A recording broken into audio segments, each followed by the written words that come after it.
أعوذ بالله من الشيطان الرجيم. بسم الله الرحمن الرحيم. ويا قوم اعملوا على مكانتكم إني عامل سوف تعلمون من يأتيه عذاب يخزيه ومن هو كاذب وارتقبوا إني معكم رقيب. ولما جاء أمرنا نجينا شعيبا والذين آمنوا معه برحمة منا وأخذت الذين ظلموا الصيحة فأصبحوا في دارهم جاثمين.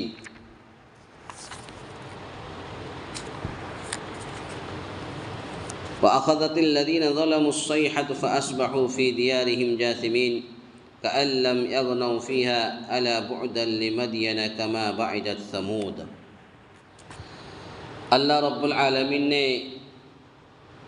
ارشاد فرمایا وَيَا قَوْمِ اعْمَلُوا عَلَى مَكَانَتِكُمْ إِنِّي عَامِلٌ، اے میری قوم کے لوگوں اب تم اپنی جگہ عمل کیے جاؤ، میں بھی عمل کر رہا ہوں۔ تمہیں عن قریب معلوم ہو جائے گا کہ کس کے پاس وہ عذاب آتا ہے جو اسے رسوا کر دے، اور کون ہے جو جھوٹا ہے۔ تم انتظار کرو، میں بھی تمہارے ساتھ منتظر ہوں۔ وَلَمَّا جَاءَ أَمْرُنَا نَجَّيْنَا شُعَيْبًا وَالَّذِينَ آمَنُوا مَعَهُ بِرَحْمَةٍ مِنَّا، جب ہمارا حکم عذاب آ پہنچا، ہم نے شعیب کو اور ان کے ساتھ تمام مومنوں کو اپنی خاص رحمت سے نجات بخشی، اور ظالموں کو سخت چنگھاڑ کے عذاب نے دھر دبوچا، جس سے وہ اپنے گھروں میں اوندھے پڑے ہوئے ہو گئے۔ کأن لم یغنوا فیہا، گویا کہ وہ ان گھروں میں کبھی بسے ہی نہ تھے۔ آگاہ رہو، مدین کے لیے بھی ویسے ہی دوری ہو جیسی دوری قوم سمود کو ہوئی۔ اس آیت کریمہ کے اندر اللہ رب العالمین نے حضرت شعیب علیہ السلام کی قوم کو سرزنش یعنی برا بھلا کہا گیا کہ وَيَا قَوْمِ اعْمَلُوا عَلَى مَكَانَتِكُمْ إِنِّي عَامِلٌ، اے میری قوم کے لوگوں اب تم اپنی جگہ عمل کیے جاؤ، میں بھی عمل کر رہا ہوں۔ تمہیں عن قریب معلوم ہو جائے گا کہ کس کے پاس وہ عذاب آتا ہے جو اسے رسوا کر دے، اور کون ہے جو جھوٹا ہے۔ تو جب انہوں نے دیکھا کہ یہ قوم اپنے کفر و شرک پر مصر ہے، اپنے کفر و شرک پر اڑے ہیں قوم شعیب، اور وعظ و نصیحت کا بھی کوئی اثر ان پر نہیں ہو رہا ہے، تو کہا کہ اچھا تم اپنی ڈگر پہ چلتے رہو، اپنے راستے پر چلتے رہو، میں بھی اپنے راستے پر چلتا ہوں۔ یہ حضرت شعیب علیہ السلام نے اپنے قوم سے کہا، عن قریب تمہیں معلوم ہو جائے گا کہ کون سچا ہے کون جھوٹا ہے۔ تم اپنے کفر و شرک سے باز نہیں آتے ہو، وعظ و نصیحت پر عمل نہیں کرتے ہو، تو اپنے راستے پر چلتے رہو، میں بھی اپنے راستے پر چلتا ہوں، اور تم بھی انتظار کرو، میں بھی منتظر ہوں۔ عن قریب تمہیں جھوٹے اور سچے کا اور اس بات کا کہ رسوا کن عذاب کا مستحق کون ہے علم ہو جائے گا۔ اس کے بعد فَأَصْبَحُوا فِي دِيَارِهِمْ جَاثِمِينَ، اس چیخ سے یہاں پر وَأَخَذَتِ الَّذِينَ ظَلَمُوا الصَّيْحَةَ، صیحہ کے معنی چیخ پکار، تو اس چیخ سے ان کے دل پارا پارا ہو گئے اور ان کی موت واقع ہو گئی، اور اس کے بعد ہی بھونچال بھی آیا، جیسا کہ سورہ اعراف آیت نمبر 91 کے اندر اللہ رب العالمین نے ارشاد فرمایا فَأَخَذَتْهُمُ الرَّجْفَةُ فَأَصْبَحُوا فِي دَارِهِمْ جَاثِمِينَ، پس ان کو زلزلے نے آ پکڑا تو وہ اپنے گھروں میں اوندھے کے اوندھے منہ پڑے رہ گئے۔ یہاں رجفہ کے معنی ہے زلزلہ، تو یہ زلزلہ کا عذاب بھی قوم شعیب پر آیا تھا۔ قوم شعیب پر 3 قسم کا عذاب آیا تھا قوم شعیب پر، تو یہ رجفہ یہ زلزلہ کا لفظ آیا ہے۔ اسی طرح سے سورہ ہود صیحہ یعنی چیخ و پکار، اسی طرح سے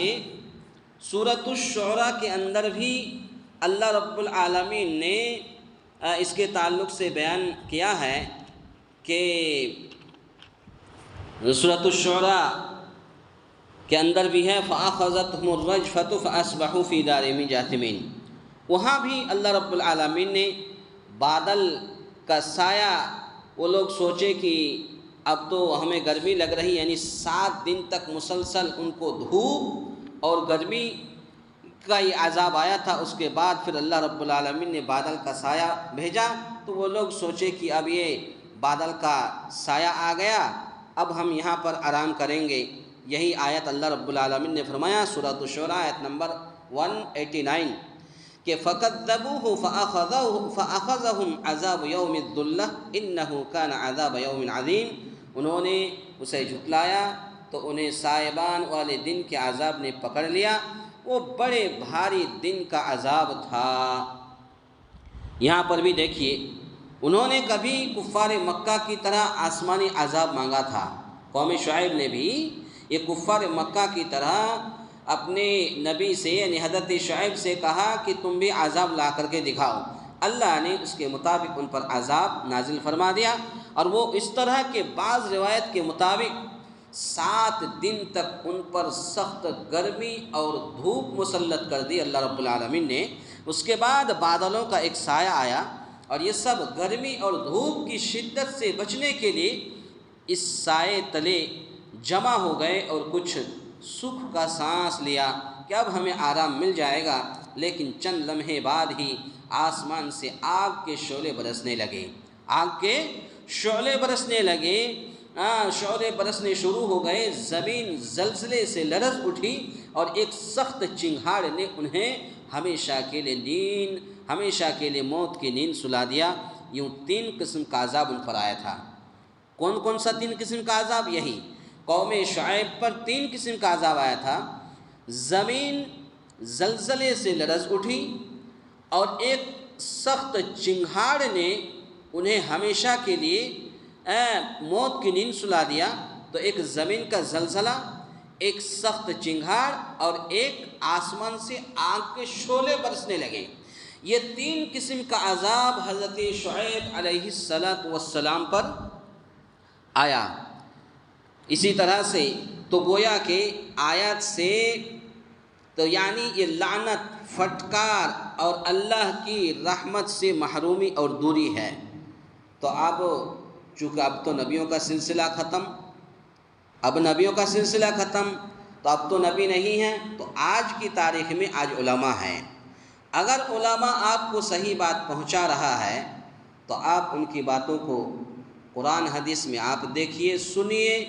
اور پھر اس پر عمل کرنے کی کوشش کریں۔ اور اگر آپ کسی عالم کی باتوں کو قرآن حدیث کے دائرے میں اگر کوئی بات کرتا ہے کوئی عالم، اور اگر آپ ان کی باتوں کو ٹھکرائیں گے تو ہم پر بھی یہی عذاب آ سکتا ہے، اس میں کوئی دوری نہیں ہے۔ آج علماء کا حال اگر بیان کرنا شروع کر دوں تو میں کیا بتاؤں، آج جو علماء کے ساتھ ہو رہا ہے وہ آپ بھی جانتے ہیں، ہم بھی جانتے ہیں کہ آج کس طریقے سے علماء کو پریشان کیا جا رہا ہے، کس طرح علماء کے ساتھ بدسلوکی کیا جا رہا ہے، کس طرح علماء کے اوپر ظلم و ستم کے پہاڑ توڑے جا رہے ہیں، آج آپ بھی جانتے ہیں۔ تو گویا کہ اس آیت کریمہ کے اندر آج کا خلاصہ کلام یہ ہے کہ حضرت شعیب علیہ السلام نے جب انہوں نے اپنی قوم کو یہ دعوت توحید دیا اور یہ اپنی بات پر اڑے رہے، کفر و شرک پر مصر رہے، اڑے رہے، اور حضرت شعیب علیہ السلام وعظ و نصیحت کرتے رہے، لیکن حضرت شعیب علیہ السلام کی قوم نے ان کی ایک نہیں مانی، اور پھر انہوں نے حضرت شعیب علیہ السلام نے کہا کہ تم بھی اپنی جگہ پر عمل کیے جاؤ، میں بھی عمل کر رہا ہوں، تمہیں عنقریب معلوم ہو جائے گا کہ یہ عذاب کس کے پاس آتا ہے جو اسے رسوا کر دیں، اور کون ہے جو جھوٹا ہے اور سچا ہے، تم انتظار کرو، میں بھی انتظار کر رہا ہوں۔ تو یہ اس طریقے سے جب نہیں مانی تو اللہ رب العالمین نے حضرت شعیب علیہ السلام پر حضرت شعیب علیہ السلام کی قوم پر اللہ رب العالمین نے عذاب بھیجا، اور یہی زمین سے زلزلہ اور سخت چنگھاڑ اور آگ کے شعلے برسنے لگے، اور یہ سب ٹخنوں کے بل، گھٹنوں کے بل اوندھے کے اوندھے منہ پڑے رہ گئے۔ تو یہ عذاب آیا تھا۔ اللہ تعالیٰ سے دعا ہے یا الہ العالمین ہم تمام مسلمانوں کو کہنے سننے سے زیادہ نیک عمل کرنے کی توفیق عطا فرمائے۔ آمین۔ اقول قولی ھذا استغفر اللہ لی ولکم ولسائر المسلمین واستغفروہ انہ ھو الغفور الرحیم۔